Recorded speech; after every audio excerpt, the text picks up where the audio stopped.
DanVanDam presents.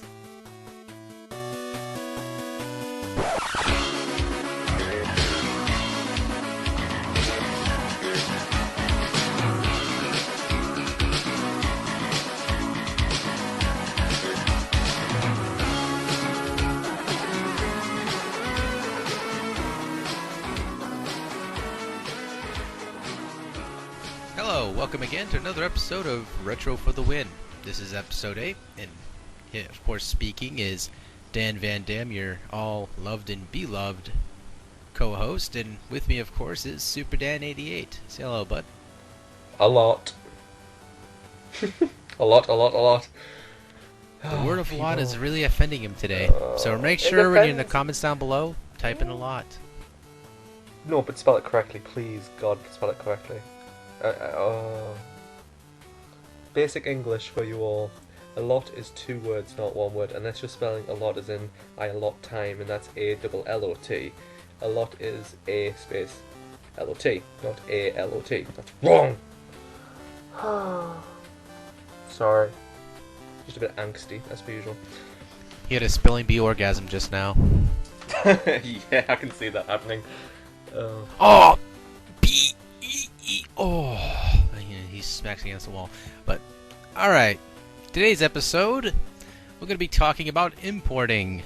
And everybody loves the importing, right? I mean, importing tobacco and all the other fun stuff. Marshmallow like video. fluff. Yeah, SuperDan88 is addicted to a few things from the States. Kool-Aid, marshmallow fluff, the women, well, some of the women are kind of high. I'm Mountain Dew. Woman covered fluff, yes. But, alright, and also Oh, Twinkies. could you imagine that? That'd be one hell of a wrestling match I would want to jump into. Sorry, daydreaming there for a second. But, alright. What is your first game you remember importing, growing up or nowadays? I assume that's for me. Oh, that is for you, like the marshmallow fluff in my pocket. No, don't. First game that I imported. I'm just gonna say the first game that I personally imported would probably be Baku on the Game Gear. So I know for a fact that with me living in Europe, we get like weird. We'd sometimes get like Genesis games instead of Mega Drive games, like from stores. Like if somebody else had imported one in from America. So I can remember the first one I actually played was like Sonic the Hedgehog, but it made no difference because it was played on a 50Hz Mega Drive, so it still played at the same speed. But definitely it was, I remember I got Baku because I got it in a lot of other Game Gear games, and that one was the only Japanese one in it. And at the same time I bought a Neo Geo Pocket from Japan, and that's going back a long time ago. That's going back 2003, 2004ish now. Damn, I've had that thing for a while. What about you, Danny? What was yours? My first import game was actually given to me. I wasn't really buying this, but it was an import game, which I really didn't even know this game existed at all. It was this little import. It was a Japanese game for the, Game Boy. And it was a really interesting fighting game. It was like a chibi format, and it was a really fun overall. Try to think of the way you can compare it to, sort of like Dynasty Wars, the outfits and everything, but, the typical Japanese/Chinese design. Are you serious? Why don't you lay down, woman? I'm trying to record. Anyway, 3, 2, 1. So basically, it was like this whole entire Dynasty Warriors fighting, brawling kind of game. You had these interesting little combos you can do with the 2 buttons on the B and A and everything. It was just a fun little game overall. What was it? What was it called? I can't remember the name. I have it in my collection right behind me, but I don't feel like running over there to get it. So from the description, it kind of sounds like Battle Arena Toshinden, the Game Boy version. It was named something else. It was like Dragon something or other. Yeah, I don't know. Well, they did that a lot with the fighting games on Game Boy and Game Gear and Neo Geo Pocket. They kind of chibi-ized a lot of the characters. Instead of having the full-size saved on palettes sprites. as well. Yeah, it did. It really did save on the palettes. Well, you can't really do much with the Game Boy palette, can you? About 4 colours. Yeah, they're pretty cute characters as well. Little chippies running around, jumping and kicking off walls and hitting each other. It was such a cute little enigma. It wasn't just handhelds that did that though. There's a version of Virtua Fighter on the Sega Saturn called Virtua Fighter Kids, where all the Virtua Fighter characters have been turned into children, like chibi forms, and you fight like that, which is quite cool. And you're eating potato chips again. No, I'm not eating potato chips. I'm eating a Twinkie. One of your deadly sins you wish you could have. You're not funny. You're really not. We're supposed to be recording, damn it. Nah. Fine, then, fine. I'll ask the next question while you're choking to death on the Twinkie. To you, what is the appeal of importing games? Well, the appeal is several things for me. One, it basically means that you can generally have a lesser price of what you originally pay in the States. And this, of course, comes from most PlayStation games. Like, some people couldn't even wait to get it. Like, for example, a lot of people ordered the Japanese version of Dracula X, which was on the PSP remake and everything, a whole bundle lot. Now, people don't like that version at all, but it was great. But anyway, you know, games like that usually come at dramatically cheaper if you definitely order it from, like, Hong Kong or whatnot, because a lot of people now here on YouTube and everywhere else look at import as, you know, sort of a easier way to obtain games. I mean, it's a little bit of a pain in the ass waiting for the shipping to get away from Hong Kong or Japan or wherever else to the States or to the UK. But again, it's really not that bad due to the fact that, you know, you're gonna get the same product practically, but it's gonna be in Japanese. Oh, in some cases you're paying 10% of the price. You can wait. Really? It depends on the game. I mean, if it's like one of those type of games that doesn't really need English to understand, you can just play it off the cuff. Yeah. Then, you know, go for it. But, you know, when it comes to Xbox games, those are more stateside wise. So, unless you're going for a Japanese company's game, you know, you can obviously wait for the American copy to come out, of course, granted. Or, but I find that a lot of Japanese developers / publishers, I'd rather wait or not wait, but go and grab the game early, so that way I know I can grab the game early, play it early, and be like, yeah, bitches, I got the game. You know, sort of impatience to a lot of collectors. But yeah. If it's a re-release of a game as well, generally re-releases will have an English, the English track in it as well. So like when the PSP ones were released in Japan, the PSP Final Fantasies, PSP ones, the PSP Final Fantasies 1 and 2 were released in Japan. I'm sure they had an English option built into them. So you could just play them straight away in English. You could import, they were import-friendly RPGs, I know, crazy. And if I remember correctly, the Sega Ages PS2 Phantasy Star Collection 1 through to 3 have their English translation in there as well. So you can play enhanced versions of the first 3 Phantasy Stars on PS2 import-friendly, which is also kind of cool. For me, importing games is good because it's stuff you've never even played before. Because with me, particularly living in Europe, and I know a lot of European gamers listen to this podcast, and they will feel the same kind of hardship when it comes to European gamers and how we're treated in terms of game selection. Importing is quite a lot of times the only option that you have if you want to experience what everybody else is experiencing. I mean, there's only been a few cases. Like, I remember when Parasite Eve 1 came out, a lot of people imported that from America to Europe, and because of that, Square released Parasite Eve 2 over here, which is kind of bizarre if you'd never played the first one. But it's not here nor there. It's, if a game gets imported enough, then there's a demand for it, blah blah blah blah blah. But I like the idea of importing just because, I mean, in some cases there's even consoles that were never released over here, and I just like buying for it. I don't know why. It's so easy to go out and buy something from my region. I could just go on eBay or whatever. But to buy something that's not from my region, something that nobody have ever played before, something I can show other people and show what we've missed out, I kind of enjoy doing that. It's just nice. Gloating, pretty much. It's not really gloating as much as it's like, ooh, do you remember playing this? Well, ooh, another sequel came out to it which we knew nothing about. Or do you remember this game? Oh, it was really this game. And play the original. Isn't it so much different? Look how much they changed. That kind of thing. It's more like looking at the history of the series of games and like how they've changed.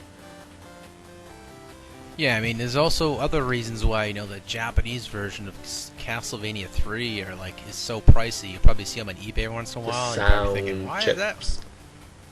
Yep.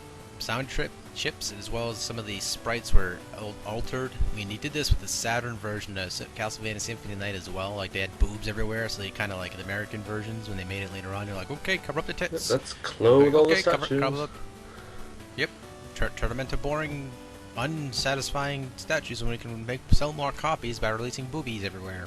You know, I mean, I understand, you know, a lot of censoring, a lot of consideration with kids. I mean, for freak's sake, most of these M-rated games that get imported to America, they don't show boobs as much. They kind of cover them up. I'm like, thinking to myself, I want to see a boob if it's rated M. Come on. There's now. no, I mean, there was no ratings gamer. at that point. There really was there. There wasn't, but you know, a lot of like families, a lot of like people, home consumers, heard about boobs. And I don't know how, because like there was really no internet back then when the Castlevania 3 was around. That Konami probably said, explains why a lot of people got upset about it, because they didn't have a frigging clue what they were talking about, because they didn't have access to what they're talking about. But the Castlevania thing was probably a Nintendo of America not allowing any religious, sexual or nudity or violence in their games, or death or whatever. Did the whole entire Davy Crockett of the gaming community, I guess. Yep. Not fun. Not fun at all. Yeah, I mean, granted, that's why a lot of the value for Castlevania Symphony of the Night for the Sega Saturn is like kind of up there as well.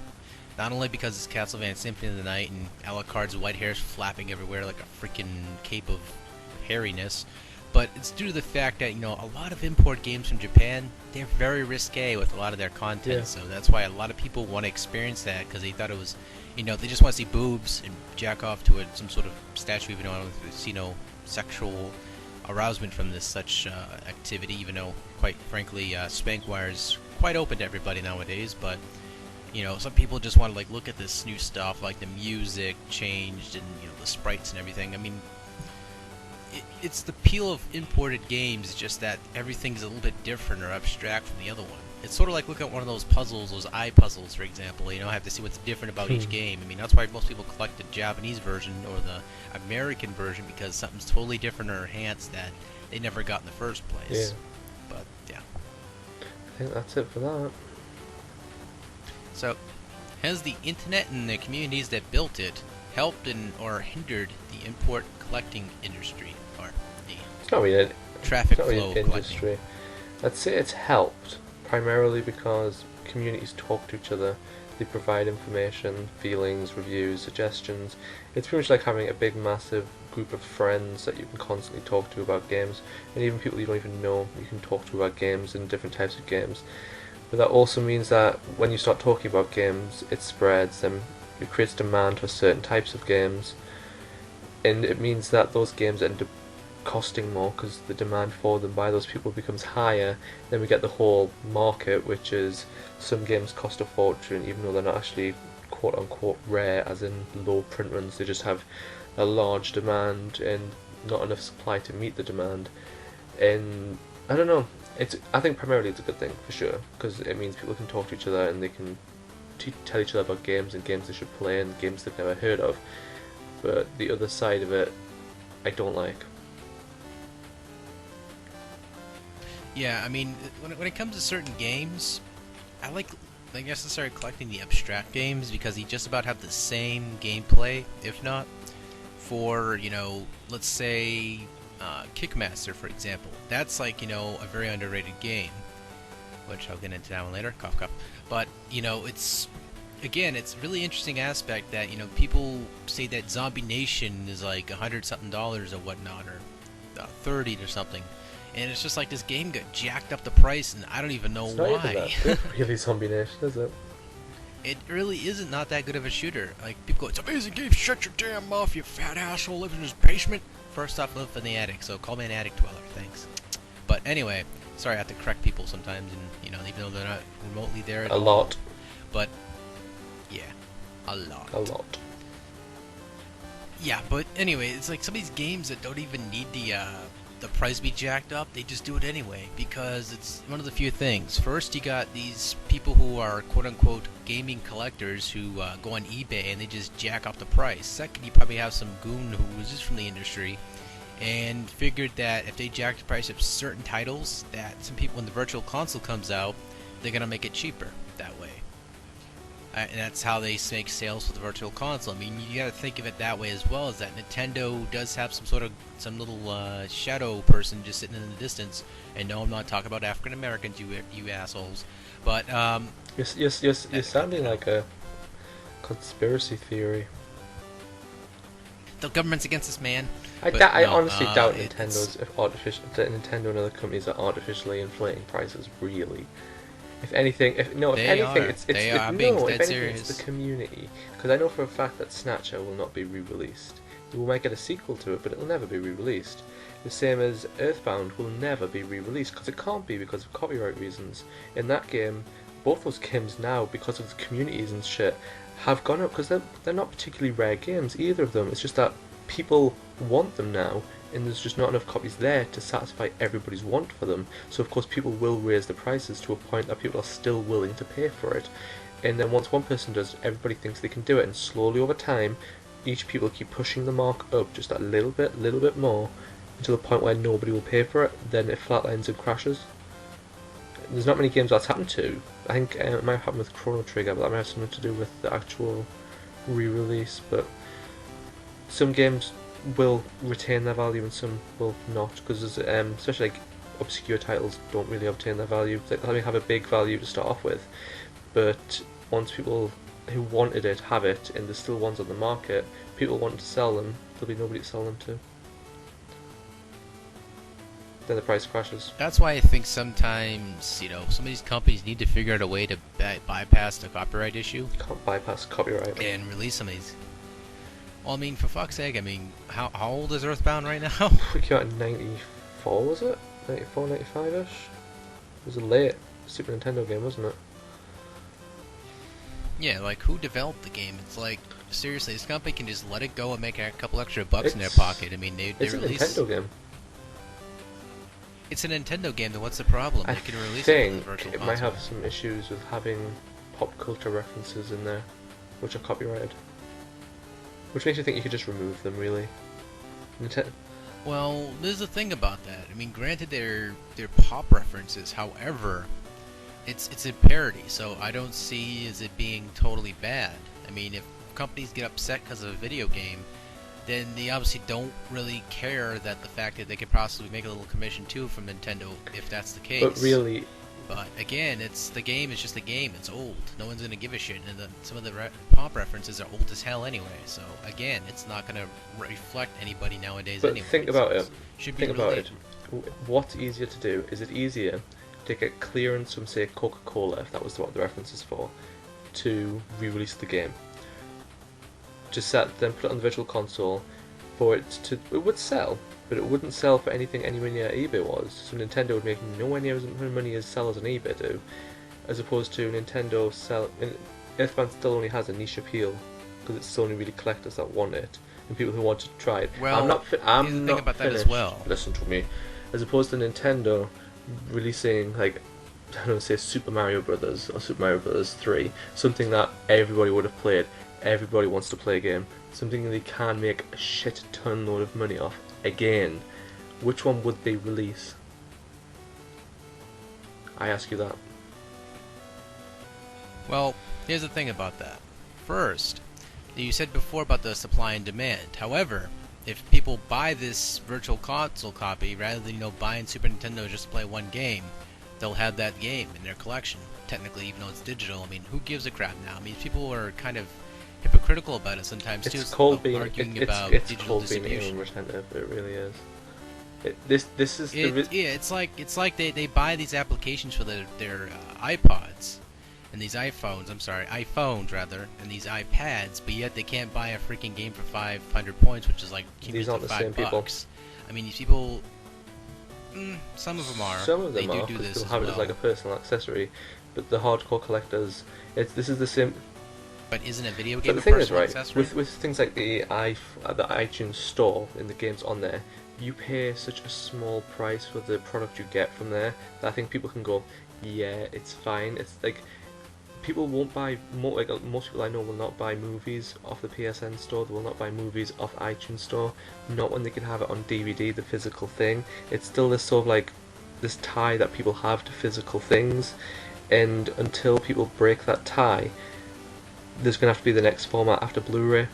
Well, when it comes to the personal tie, it's, again, if people want to play the game and, they don't necessarily believe in, supporting emulation, even though technically it's the same bloody process, it's still technically money going into the pocket of the developer, because it was Nintendo. So, I mean, yeah, granted, they scratched out the Coca-Cola symbol out of the game. That's no big deal. That's a couple seconds of work, or at least a half a week of work. Then after that, they can release the game. But is it, though? Or whatever else. I mean, the game would still sell excessively well because it's in high demand for them to release it in a virtual console. I mean, most people who have a Wii and own Earthbound are even talking about, they released it on a virtual console, I'd buy it anyway, I wouldn't mind. I mean, it was not a big deal for them just to play it, just so they can have it on their newer gen console. My point being is that it would still sell a lot because, versus paying hundreds of dollars or $89 for a freaking game that, granted, it's like you said before, and like I said before, it's just a standard RPG game with a lot of witty stuff to it. That's about it. But due to the supply and demand, it went up. And all these collectors who said, "Oh yeah, it's so super ultra freaking rare." It isn't that rare. It's just that it's limited in quantities. It doesn't make it that rare. It's just that people got greedy and decided to bootleg or in this case, just buy a lot of the game. It's not as if the game had a low print run, because a lot of games don't have low print runs. Yeah, it did have a standard print release. Because Nintendo, they release these games standard, and people go, "Oh, I disagree with you." Well, I looked it up here, and I talked to the owner of Nintendo, and this guy's name is Jake, and Jake told me that, the game was released only 2 copies in the world, and they say that, and some retard on eBay goes, "2, this is the second copy in the world." It's simply one of the games where you first have to do the figures where all the games sold, you have to assume that half of them were thrown away by the parents. So right away, you've only got half of all the ones that were there, pretty much. Then from that, you've got to pretty much say how much of that is in the market and how much of that are people going to keep. And I think you're pretty much fine with games like Earthbound, with pretty much half of them being gone. Most people are going to keep a hold of it unless they're getting rid of their collection, because it's the type of game that either you form a bond with and you keep, because a lot of people do form bonds with games and they will keep them. Like, they'll have to store them in the basement, the attic, gather dust, don't play on them, whatever. Just like, people have that sort of thing where they just hoard things like from the past and they don't interact with it anymore. It just gets boxed away. Then there's people that what was I going to say? Oh god, you haven't done this in a while. I've lost it. Danny talk, I've lost it.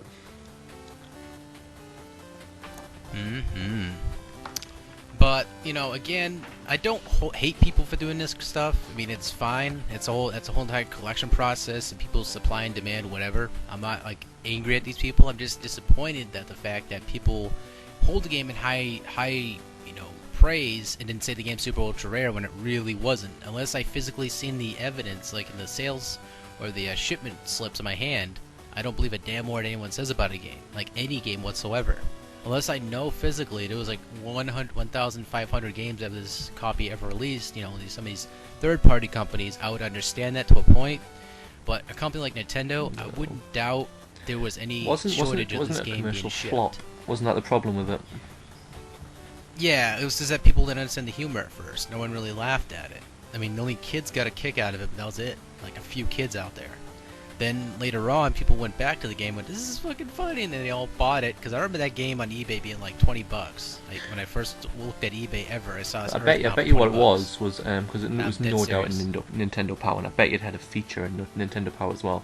It'll probably one of those things. Yeah, it'll probably. I believe it was. Yeah, because Nintendo, if they make a product, they advertise it like crazy in their magazines. I mean, most people nowadays don't look at magazines as much. I mean, I got a Nintendo Power magazine subscription, but I don't read it as much because I know it's just generic crap that's being reissued again. But every once in a while, I read the retro articles they put up in the back, which is kind of entertaining. I mean, still grateful for the Nintendo Power I got, but either way, it's just a topic that I want to hear what your opinions are in the community that likes to listen to our hefty podcast. So if you guys got any questions or opinions about it, about the said topic about Earthbound and whatnot, I mean, some people are going to be like grabbing their pitchforks and running after me saying, "You asshole!" It's like, "Stone This is an Cold!" example where we go off the questions and just ramble.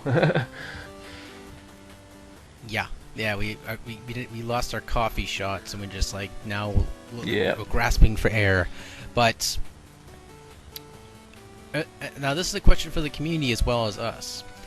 Are there any import versions of a game you would rather own over the version that released in your region?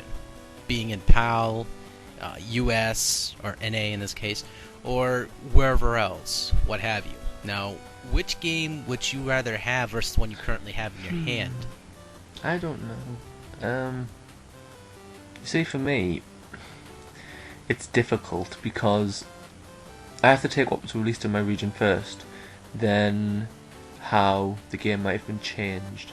Because for me, it would be either Sonic 1, because our Sonic 1 wasn't optimized for 50 Hz, so it is slow, and it does play slowly today. Since I've played it at 60 Hz, it plays very slowly, so I really don't play it on a Mega Drive if I have a choice. Or Contra, because it got completely reskinned over here with big gay robots. Yeah. Yeah, Protobot or whatnot. Yeah. Probotector, there you go. Yeah, I remember playing the Euro version of it. I mean, I like the robots same personally game, myself. but all the enemies Granted, I have. And it's all just robots. Just robots. I like the robots on there. It's just like Shatterhand's Japanese version, which I'm gonna for my selection. It's Sobo is what the game was technically called. It was it was all like this Power Ranger VR Troopers kind of look to it. It was it was the same game. It just had an extra stage. They didn't have it in America, which I don't have no clue why they took it out. It was like this carnival stage. You had to fight these two bimbos. I beat both of the games. I mean, it took me hell and high water, but I managed to do it. But I like the Japanese version a hell of a lot more than the American one. Soul Brain, there we go. So the game is called Soul Brain.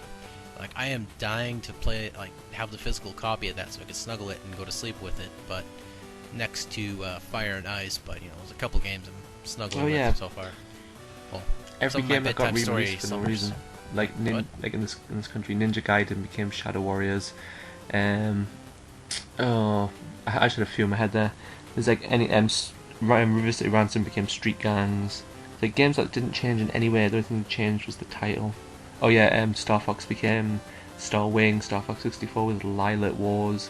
Why? What was the point? Why change the names of the games? I know it's like copyright and trademarks and all that crap, but there's like movies being released where it's like they've all got like not all got the same name, but like they'll use like one word for the name, and like maybe 5 movies will share the same word. Why can't games have the same thing? I don't understand why games should be different to movies in that respect. I think most games nowadays they're more open for the I guess the title name now. I mean, I haven't really seen too many differences at all. Like you'll have like Bionic Commando. That's just about the same name in every country. Bionic Commando. Unless in Japan, probably just pronounced potato skins. Is it just a night of casual racism? Jinogao, and just. Yeah, sure.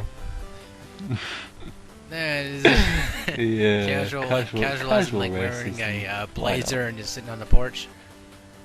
But no, I'm not racist. He's a anyway. satirist. I'm just really blunt, in a friendly way. Shh, that rally's next week. No, anyway, yeah. What are your views on region protection on games? Well, I really hated it on the video cards themselves, the video game cards. It was like they changed the shape and everything. It was just like, are you freaking kidding me? But they had like the Mega Drive games for the Japan. It was totally different from America, and it was like, what the holy hell is this? So you look at the cart, it's all shrouded and everything, and it's like thicker. It's like this big, long, hard black thing. God. You don't know what Here you're we supposed go. to do Here with we it. go. Then you try to my. put it in a slot, and you can't get it in there. If I was a sick-minded person. Then they have these two little. They have these two little bits here you have to like carve out in your hole, and once you do that, you can shove it in just fine. But you can like paste it a little bit. So, I mean, what do you think about big black shiny things that are bulky? What do you guys think? No. But anyway, I just caught myself there. I realized I was actually being serious about shoving the thing in the slot, but come on, right? Get back on topic, right? NES and Famicom, they changed the pin count, so the cartridge will not even fit in. You can't modify it. The cartridge will literally, even the circuit boards in the connector are not the same. They will not fit, even though the games are exactly the same. Now that's taken to the extreme. Although I can understand why I can't understand why companies do It was region very protection. extreme. Because if you think of a company, in each region, a company is its own separate entity, part of the big whole. But each one has its budgets, it has its sales targets, blah blah blah.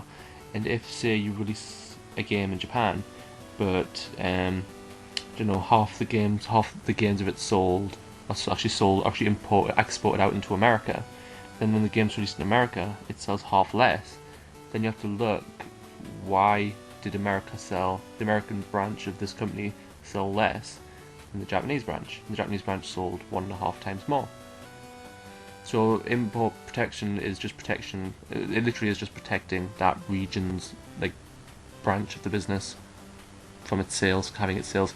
But in all seriousness, if they're going to do it like that and they're going to use their excuse, which that is the excuse they do use, they do say that Sony Japan is not the same as Sony Europe is not the same as Sony America, then they should release games at the same time and release everything in every region regardless. Then you'd have no problem with importing. There would be no importing, there'd be no need to import in that respect. So yeah, whatever.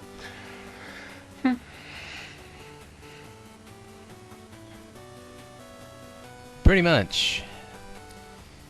But alright. What should all older consoles have been released in all regions, as you mentioned? Now, do you think that all the older games, like for example the dark, bloody version of Castlevania, should have been released anyway, like it was? It should have released everywhere like that. And so should the Famicom. There's no reason to redesign all of that. There's no reason to change the games. I mean, I don't see how Across really is that bad. I mean, are the American people really that, I wouldn't say gullible, I wouldn't say, are they that fanatically religious that they're going to be offended by a cross in a video game? And when you see crosses in movies all the time, I mean, if you watch the Omen's about a bloody devil kid, for God's sake, yet they get so offended by a single pixelated cross in a video game which appears for 2 seconds. I physically cannot understand the dilemma that they have. You know what I mean? I don't know if it's just Nintendo trying to censor themselves, which it's a very noble thing to censor yourself, and not having somebody censor you. It's like Stanley Kubrick, who made Clockwork Orange. He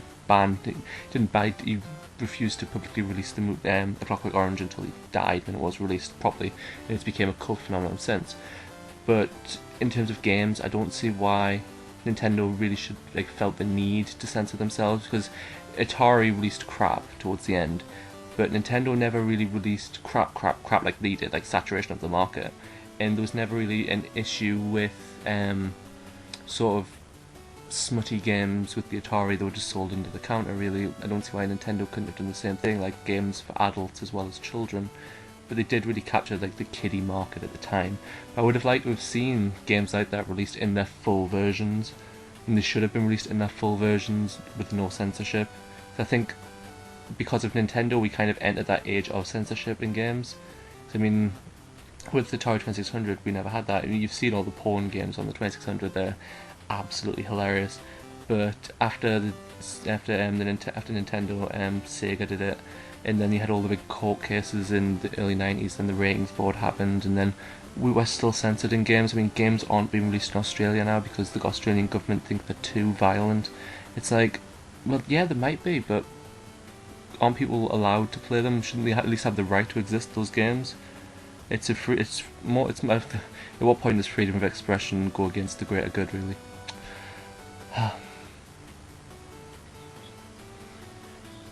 It really much isn't as that. It's just that a lot of people are just scared of something different. That's the whole point. It's just that people are scared that the fact that, they have someone's defacing a cross. It's like saying, for example, you got these Fred Phillip people running around like highest skeptics in the world. It's like they think that everyone who's gay is bad. Everyone else is this in a bag of chips is just negative. Everything's bad. That's who people are really giving a damn. I mean, other than that, if a parent thought this was a bad image for their kids, again, this even goes to current day dilemma.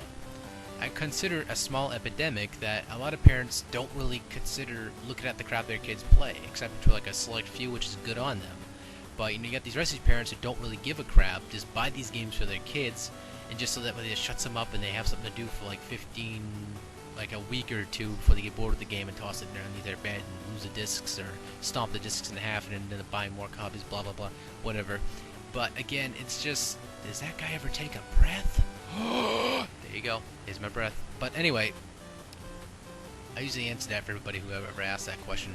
But again, it's just a really boring segment that, you know, you always hear this crap about games all the time. It's always the bad flack is that games are too violent. Games cause kids to do this and that. It's like, first off, of a game that has a devil jumping around, which is the Flea Man nowadays.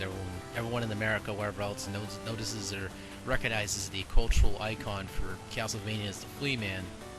Then you know that used to be originally a devil that just hopped around, but they changed it to a Flea Man. Quite frankly, I'd rather have a demon try to jump on me than the little old man trying to hump me. I mean, it's kind of weird, but you know, at least a demon, you kind of see the sensual references of trying to hump you and killing you by poking you with stuff. But again, I don't really see the point of changing anything in the game, like Super Dan just mentioned. I think that it should just stay original and just keep it as it is. I mean, if it's bad for a kid, don't buy it for him. I mean, if you're trying to find things to entertain your kid, take him out to the park. If you see people shoot at each other, yeah, but some things that kids see in their real lives is worse than I've ever seen in a video game. Well, in older video games, some of the fucked up shit you see today. Whew. Yeah, the news, for example. Yeah. You're going. Go on.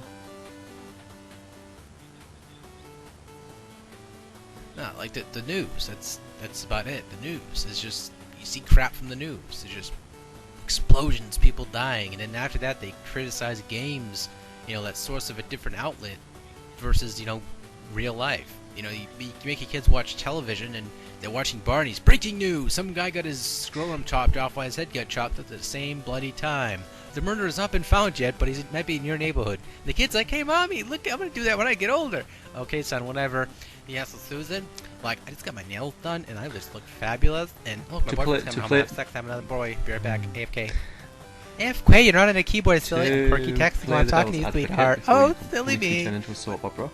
The other sided argument to that, of course, is video games are, of course, a more in-depth and immersive experience, and a lot of people believe, although there isn't a huge amount of evidence to show it's true. In fact, the Byron report in the UK proved otherwise, that people believe that since video games are so like immersive that they make people violent, they make people believe they're in these worlds, they suspend people's beliefs, and they suspend people's morals. It's like, maybe people need to. I mean, if you go back in time before civilization, what was man like? What, we are animals. We have pretty much, as a society, we have pretty much, I wouldn't say we've dulled ourselves down a lot, but we've kind of, as a society, been able to hone in our basic instincts and our more violent tendencies. And I think now it's such a taboo to discuss things like violence and acceptability of violence and the release of violence. It's like, this is like one of the reasons why people just snap and they'll just go crazy and like go mad. But you can't blame that on video games. It's not video games. It's more along the lines of your primal instincts. It's like if you have a dog and it could be the nicest dog ever to you 99% of the time, and then one day it attacks a child. That wasn't, you didn't tell the dog to do that. The dog didn't play video games. It's just the instinct. It's the same thing. We have instincts as well. As much as Christians and other religious faiths like to make us think that we are more than just animals, we are animals. We are just more complex animals and have developed a social structure and a way of life and industry and stuff like that. But there is no difference. And I think we should move on to another gaming topic because we're getting into sociology and religious beliefs, and I don't want to start this discussion properly.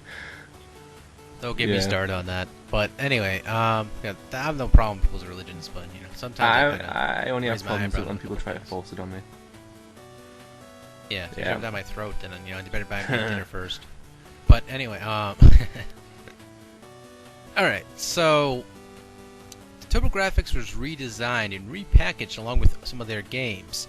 What is your view on a console manufacturer changing a system in the games to appeal to the region that it's being released in? Now, from I'm gonna start this off, adding a little bit of broth to the soup, I suppose. You don't really need broth to a soup. It's supposed to be soupy, but soup. Go for some soup after. But for me, quite frankly, I'd rather see a small and sleek console versus these other consoles that they released to us. This T-shaped, Tetris-shaped freaking console they gave us here in the States. I mean, UK got the same design, the whole black. That was just called double graphics, but it was like this. Was gray? Yeah, it was like more of a kind of a 1997 Charcoal? PC charcoal grey. Oh, we learn something new every day. To me, some pictures always looks like it's black. I'd love to see one of those attached to the TurboGrafx CD drive, because you'd be able to see the difference straight away. Probably like the whole entire world will explode. Maybe. But that, and also you could blow out the thing depending on the wattage, and you have to convert it and everything. No, you really don't. You can run PC engines on anything, really. I used to run mine on a Master System power supply, UK Master System power supply. Makes no difference at all. But anyways, you're saying. Sorry to interrupt you again. Yeah, I mean, how dare you? No. Anyway, no, I did that myself a couple times in this podcast. But, alright. So, me, quite frankly, I really thought they should have kept the original, the white style console. People go, what's wrong with the black one? It's like, first off, I'm not talking about someone's race. You're so unpolitically correct.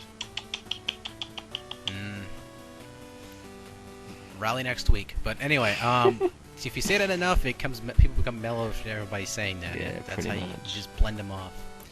But anyway, TurboGrafx 16, I got one more recently. I mean, I'd never really seen too much of this console other than seeing it retro-wise back in the day. I mean, I was happy as nails getting my TurboGrafx 16, but I looked at it and I looked at the Japanese one later on. I was like, wait a minute, the Japanese one looked a little bit better. It is better. It was small, it was compact, and it was actually had better library of games than what I had. I feel screwed out of money here.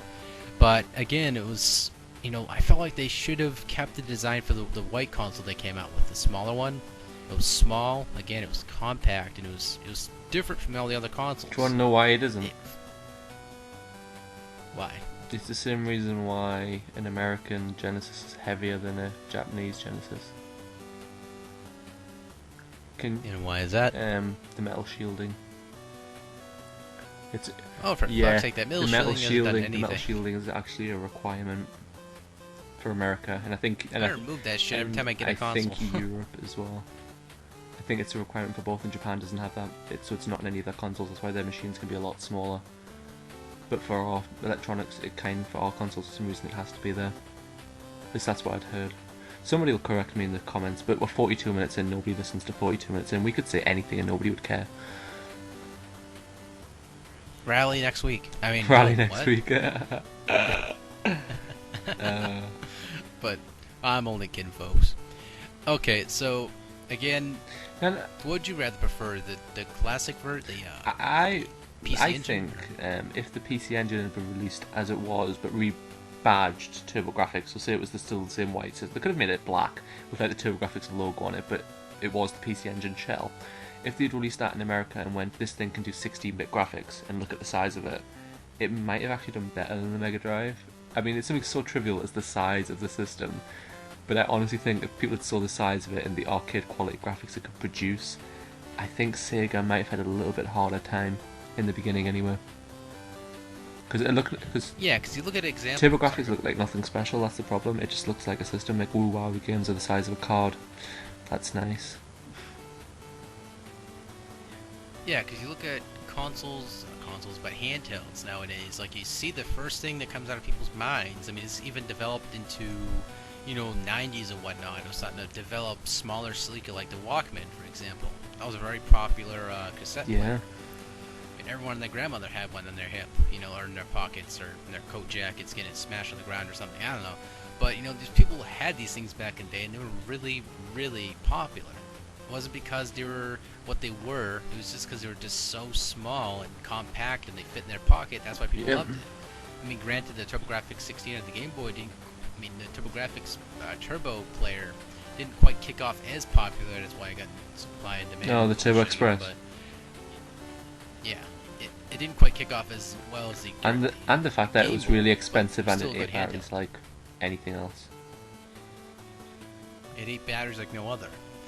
But you go nowadays to the iPhone or the iPad. You see how sleek those things are. They're tiny.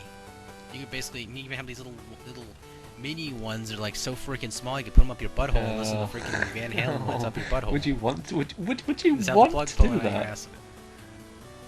I don't think I would want to, because that'd be quite an expensive investment up my asshole. But exception, of course, that prostitute I bought. But anyway, just disgusted myself there. But yeah, you see the point though. It's smaller, does attract more consumers than normal. I mean, the Wii, it was small versus all the other consoles. I mean, you looked at the PS3, the 360. Like at first, people were like, "Screw me running. This thing's like huge." They looked at the Wii. I mean, at first, some of the skeptics were like, "That's small. They're not going to be very powerful." I mean, yeah, it kind of isn't really that powerful versus all the other consoles. It's still not too bad. It saves a lot of space. In terms of power. Yeah, it's still not too bad. But I mean, if you want an opposite size companion comparison, and when Atari was testing the Lynx, their market research told them that people actually wanted a bigger handheld because it felt like you got more for your money. How backward is that sort of view?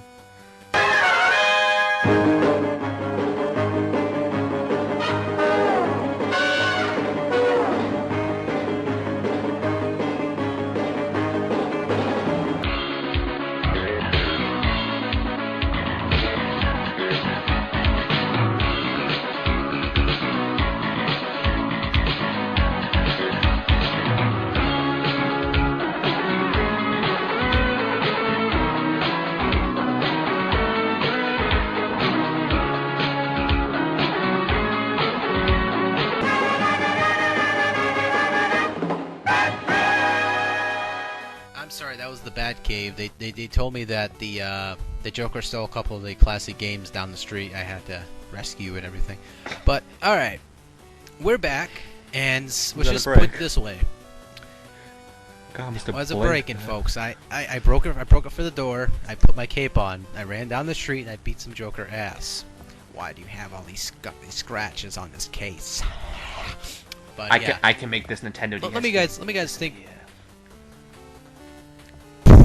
But make this TurboGrafx 16 card disappear. I can make this Neo Geo card disappear. But that actually would freaking hurt. Oh, that would be like a knife. Oh, man, my forehead hurts just thinking about that. Oh, pencil trick too. But yeah, again, back on track. I mean, sleek is better. I mean, you see that Nintendo improved on this aspect with the Game Boy Pocket. It was small, it actually fit in your pocket, and it was nice. Like the reflection on the screen was better. It was actually black and white. Like you can actually, yeah. I mean, it wasn't the greatest thing in the world to a lot of people because they looked at the Game Gears going, "My Game Gear's better than yours." You know, it's just an over-fabricated handheld version of the Sega Master System. Yeah, but if you want to be like streaming, the Turbo Express was literally a TurboGrafx as a handheld because it was. Yeah, that's why I probably never would buy one personally. I mean, yeah, I got a Game Gear, but it doesn't mean I'm the top of the world. Looking down on creation, and the only explanation you can find. Get some Carpenter's music for cuffs. I know. Let's not. Welcome this back at this edition of This Old House, where we're gonna cement Danny into the ground. Oh boy, okay, you run out of cement because I have a big ego.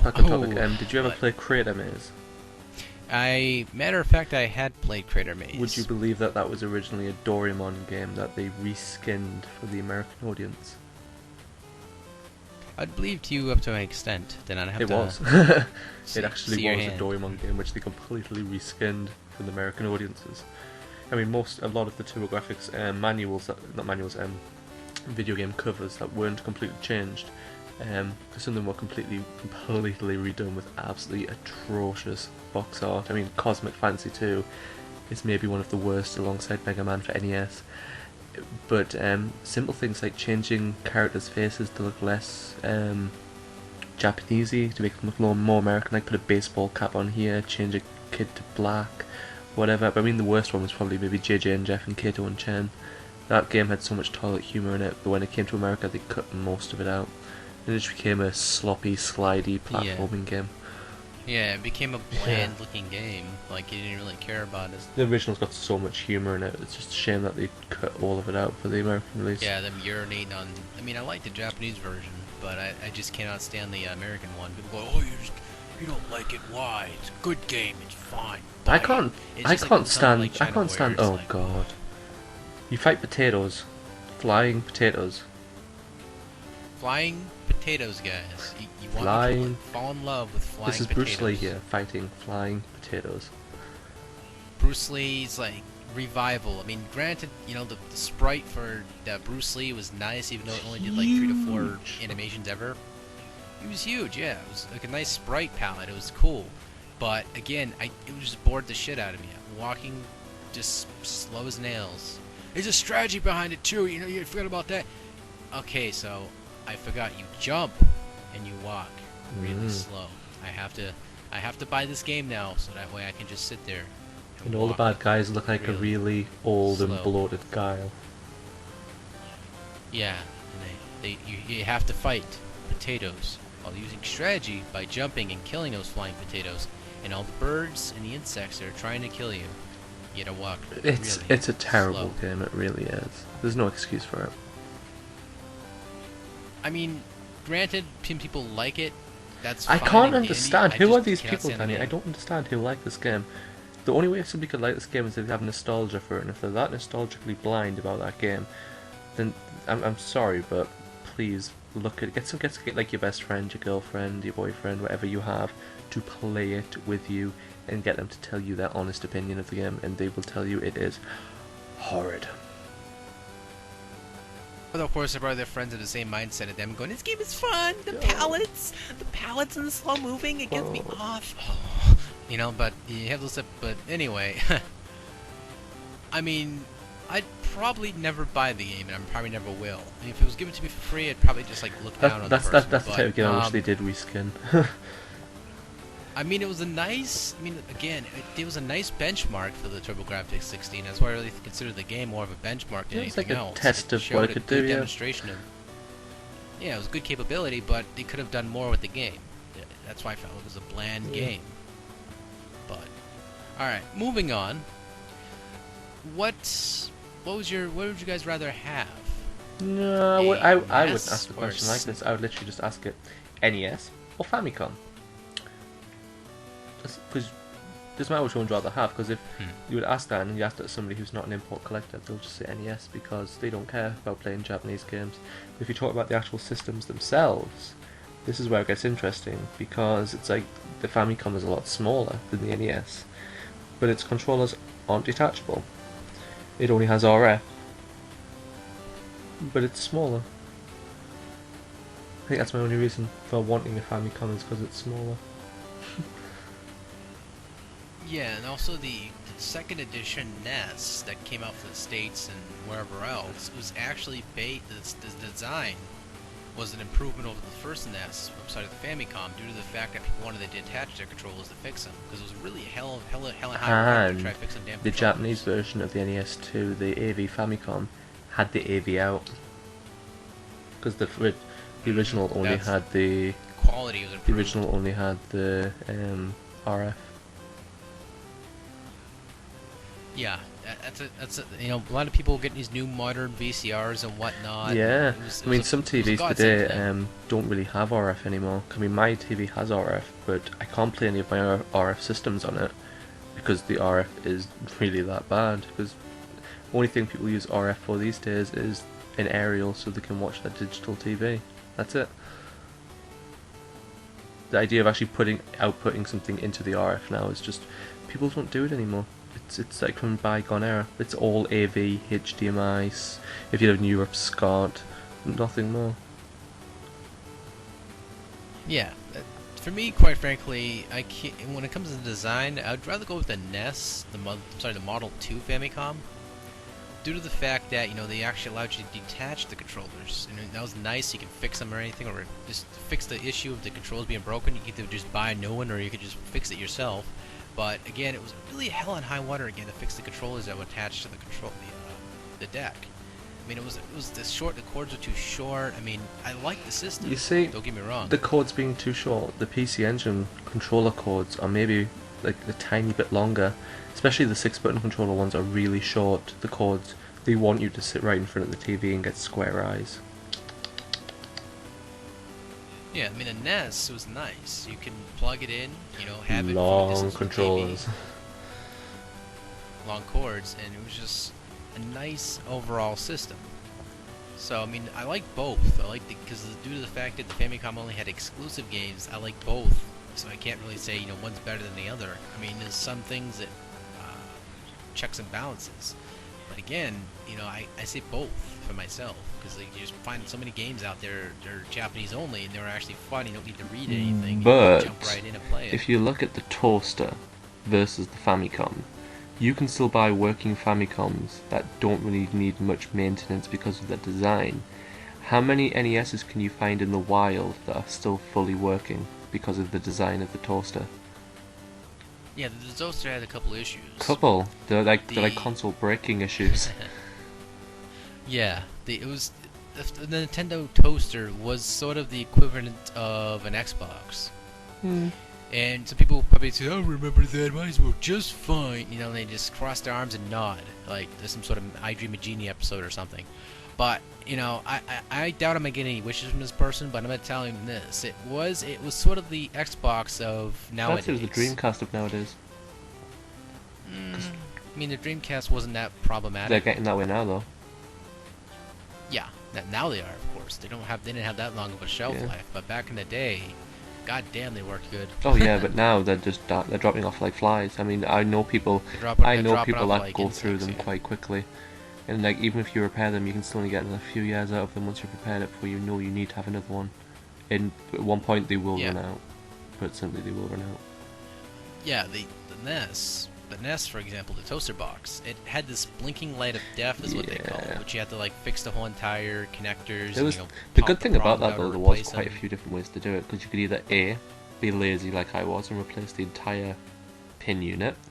B, you could take the pin unit out, give it a good clean down, bring out the pins, and then it would be fine. You just recycle it. So there was always options with that, unlike other systems where there's not. But I mean, like the Famicom, people still buy. Like Danny, you've got a Famicom, don't you? Yeah, Luke Morris gave it to me. Have you had to do any maintenance to it at all since you had it? No. I mean, it cuts out every once in a rare while, but that's probably just because it's overheating or something. Potentially that thing's older than your NES.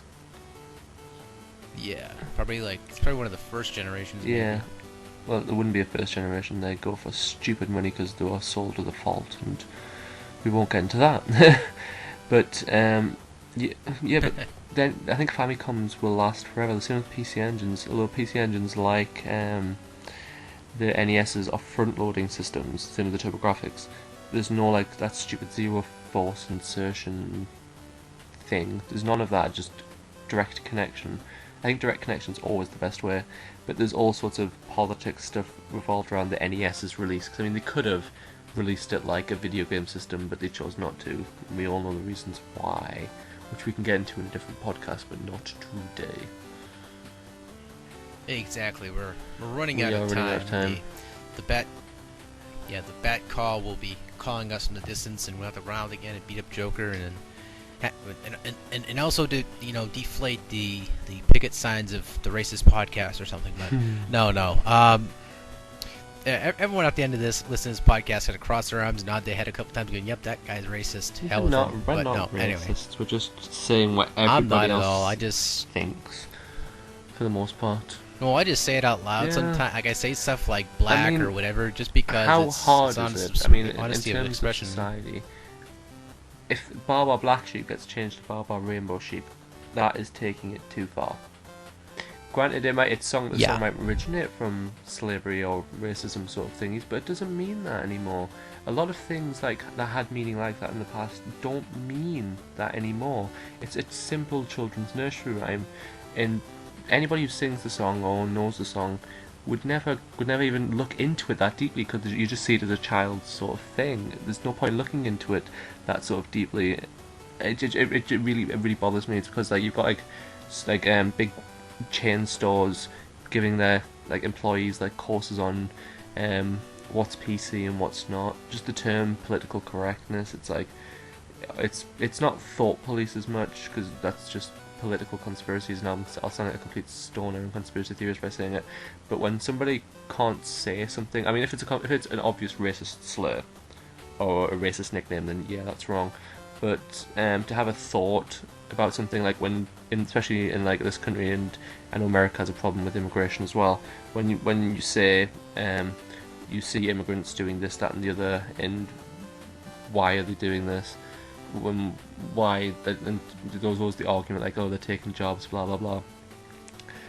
But this is what people observe. It's not racist. This is merely observations. If you see these people doing this, doing that, it's your observations. How is it racist and how is it unpolitically correct just to voice your observation? Really, it really, this sort of thing frustrates me because it's people aren't allowed to say what they want to say because it might upset everybody else. Yeah, you're correct, man. I mean, when I think of things like, for example, when I say the word black, I joke around with it, use the reference, but I'm not really being serious about the reference. I mean, most of the stuff I say, I'm not serious about. I mean, I'm not trying to cover my ground. I'm just saying in general that I don't take anything I say myself unless I solely express it as serious. That I'm not saying anything. If anything, in terms of race, it shouldn't be black and white. It should be brown and peachy.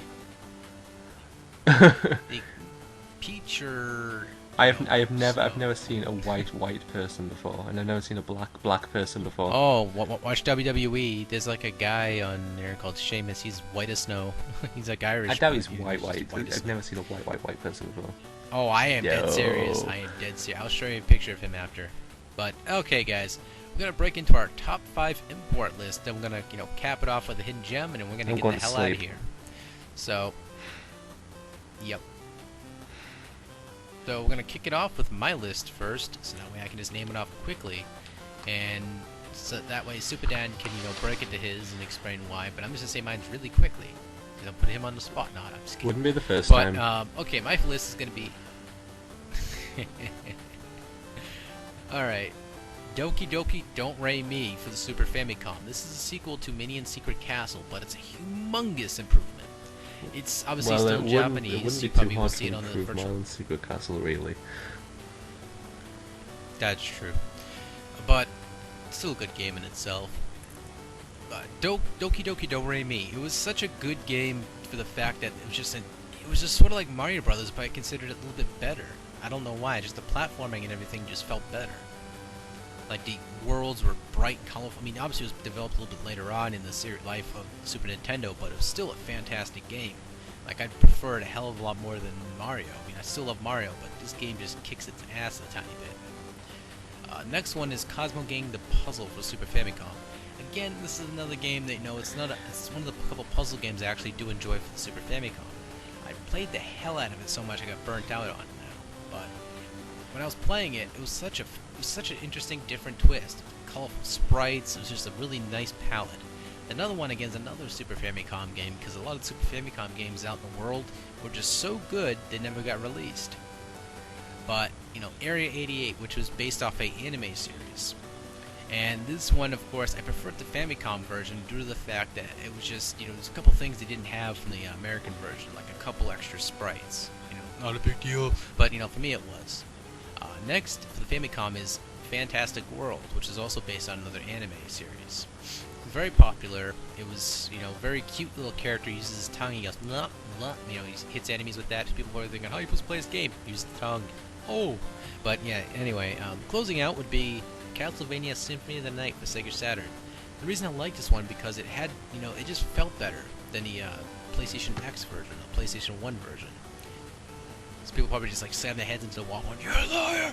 But, the extra character also as well is also the big plus, as well as a couple extra areas that were original or imported into the American side of the fence. But that's my list, and I'm sticking to it. A lot of Super Famicom you've got there. Anyway, my list. At number 5, I have Final Fantasy Adventure. This is mainly for European gamers because it was released in the US. So if you're a US gamer, you should go for it as well. It's a Game Boy game. But what it was originally is it wasn't a Final Fantasy title, it was actually a Secret of Mana title. This one actually comes first. It's pretty much this, then Secret of Mana, then some more games which weren't released, then more games which weren't released. But yeah, get Final Fantasy Adventure, because it's an overhead action RPG, kind of like Legend of Zelda, but it's more story based and doesn't rely so much heavily on the exploration and dungeon crawling as heavily as Legend of Zelda. And it's a really good Game Boy game, and it has a pretty good story as well. Number 4 is Soldier Blade, which I don't think I spelled that right, whatever. For the TurboGrafx 16 and PC Engine. This one's starting to get a little bit rare. It's just an overhead shooter, vertical shooter, and it's got really good music and really good graphics. It was made like later in the PC Engine / TurboGrafx lifespan in terms of like the what you quote unquote Hudson releases, because Hudson made like volumes of releases, and this is one of the last ones that they released on the HuCard releases, and it's just a really cracking sort of like shooter, along with my third choice, which is Gate of Thunder. Both of these PC Engine / TurboGrafx shooters are released in America and Japan as well, so if you can't get the Japanese version, you can go for the American version, whichever ones you can find for cheaper. Gate of Thunder is this time it's a horizontally scrolling shooter, but I mean this one has some absolutely awesome music. I mean it's all off the CD because it's a CD-based game, but the music is absolutely amazing, and the graphics, it's probably one of the best looking 16-bit shooters that I know of. It's just it's great, and it's quite hard as well. But it's hard to the point that where if you start the game, you can pick up all the power-ups. You should be fine for about 3 or 4 levels in your first run through, but then you'll start dying, and then you have to start doing the memorizing and trying to pick up your power-ups quickly before you die again. And it can get really hectic seeing everything on screen. Number 2 is Famicom Wars for the Famicom.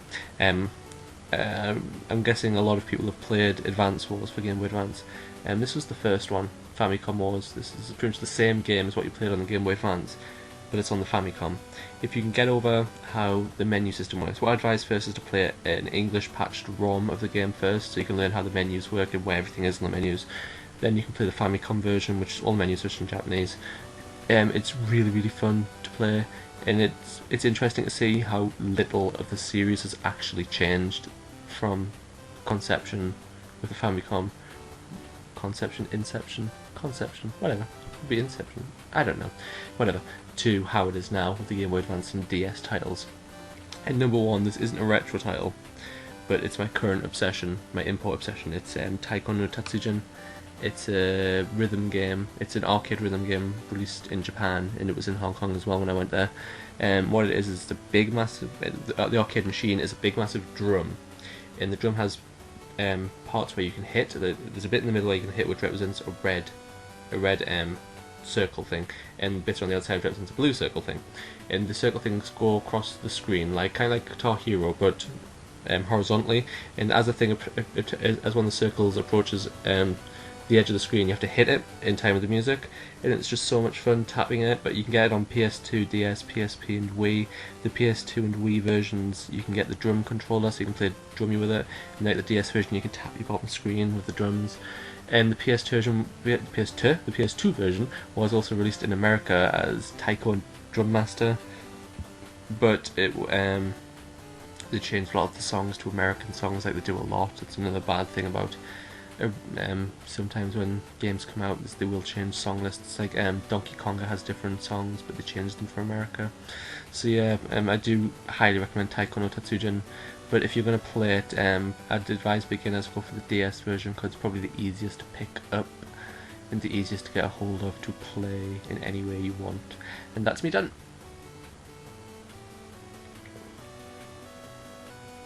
Sounds very good sir. But alright, we're going to knock off into the hidden gem, and we're going to F off, so to speak. And this hidden gem, of course, is something I talked about quite a few times in some of my videos, and that is Kickmaster. It's a fun little title. It's a lot of challenge to it as well. You have to learn the difficulty curve and the areas where enemies will pop out. And once you learn all this, the game becomes cake.